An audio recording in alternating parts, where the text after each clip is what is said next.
Yo, what's up? Ilmuwan dunia demo terkait masa depan bumi. Ini aksi yang dilakukan oleh para ilmuwan dunia. Menurut IPCC atau lembaga yang bertanggung jawab melakukan riset tentang iklim dunia, para ilmuwan demo menuntut untuk semua negara di dunia serius menanggapi iklim ini karena krisis iklim menurut mereka bukan hanya mengakibatkan masalah lingkungan, tapi juga masalah sosial. Mungkin saja akan terjadi kekeringan, kepanasan ekstrim, kenaikan air laut, dan lain-lain. Menurut IPCC, dunia akan menghadapi berbagai bahaya iklim yang tidak terhindarkan selama 2 dekade. Bahaya iklim ini disebabkan karena terjadinya peningkatan pemanasan global dengan suhu 1,5 derajat Celcius atau 2,7 Fahrenheit. Resikonya ini sudah pasti akan meningkat, teman-teman. Untuk apa? Untuk manusia dan lingkungan.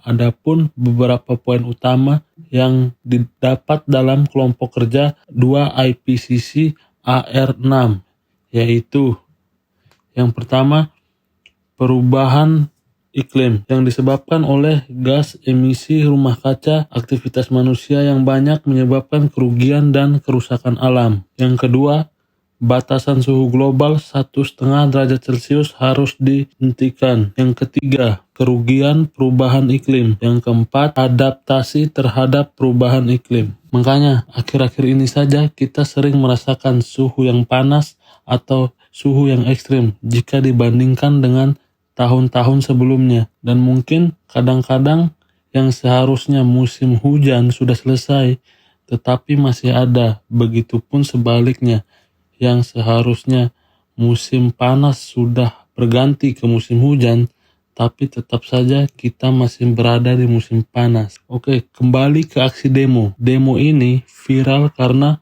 ilmuwan NASA, yaitu Peter Kalmus. Dia membuat aksi di depan gedung JP Morgan Chase bersama rekan-rekan ilmuwannya. Ia melakukan aksi demo di depan JP Morgan Chase karena mereka menganggap JP Morgan Chase merupakan bank yang paling banyak mendanai perusahaan yang memakai bahan bakar fosil. Aksi demo ini, dia dan salah satu rekannya juga melakukan aksi di mana dia mengikat tangannya sendiri menggunakan rantai ke pintu masuk gedung sambil berorasi. Dia juga mengatakan, "Kami sudah mengingatkan kalian, kita akan kehilangan segalanya."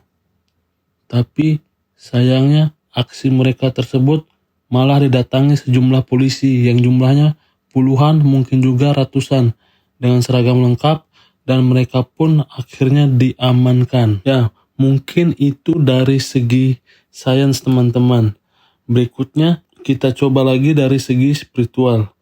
Berikut ada anak indigo asal India yang kemarin sempat membuat heboh dunia atau membuat resah dunia karena ramalannya yaitu benar-benar terjadi, teman-teman. Anak itu bernama Abhigyu Anand. Dia katanya sempat mendapat firasat buruk yang terjadi mulai dari 10 Desember tahun 2021 sampai dengan 13 September tahun 2022. Sebelumnya dia sempat meramal sebelum terjadinya COVID-19, teman-teman. Dia juga menyebutkan akan ada wabah yang akan melanda di waktu yang akan datang, yang mana ramalannya menghebohkan dunia.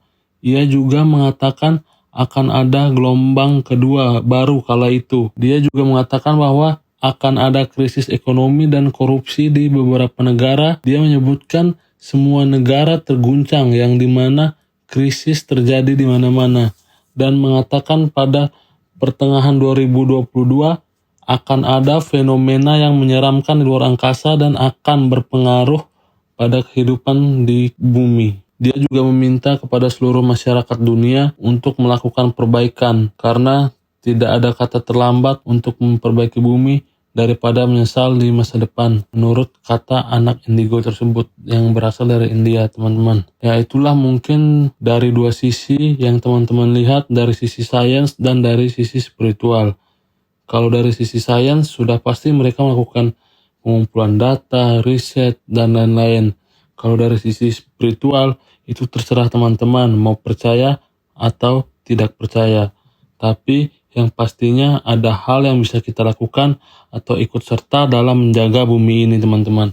Mungkin yang pertama yaitu yang sedang hype-hype atau viralnya, yaitu yang menghapus email yang tidak dibaca. Karena menurut perusahaan Good Planet, satu, email yang tidak terbaca bisa menghasilkan karbon dioksida sebanyak 0,3 gram.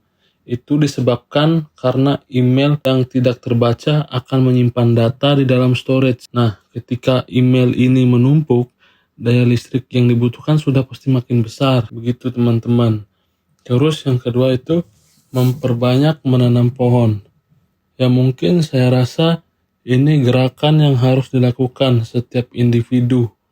Tanpa harus ada himbauan dari pemerintah, kita mulai dari sekarang setidaknya minimal bisa menanam pohon untuk setiap individu. Terus yang ketiga, mengurangi pemakaian kendaraan pribadi, atau misalnya jaraknya tidak terlalu jauh dari posisi kita awal ke tujuan kita, mungkin kita bisa menggunakan angkutan umum, sepeda, atau jalan kaki. Oh ya, jangan lupa juga untuk menghemat air. Memang betul yang katanya 71% bumi kita terdiri dari air. Tapi pernah nggak sih kebayang di pikiran teman-teman kalau suatu saat kita makin susah untuk mendapatkan air bersih karena lingkungan yang sudah tercemar, yang mana nanti ke depannya air bakal menjadi barang langka, sedangkan air itu merupakan kebutuhan kita. Jadi ayo jaga bumi kita, lebih baik memulai dari hal kecil daripada tidak sama sekali.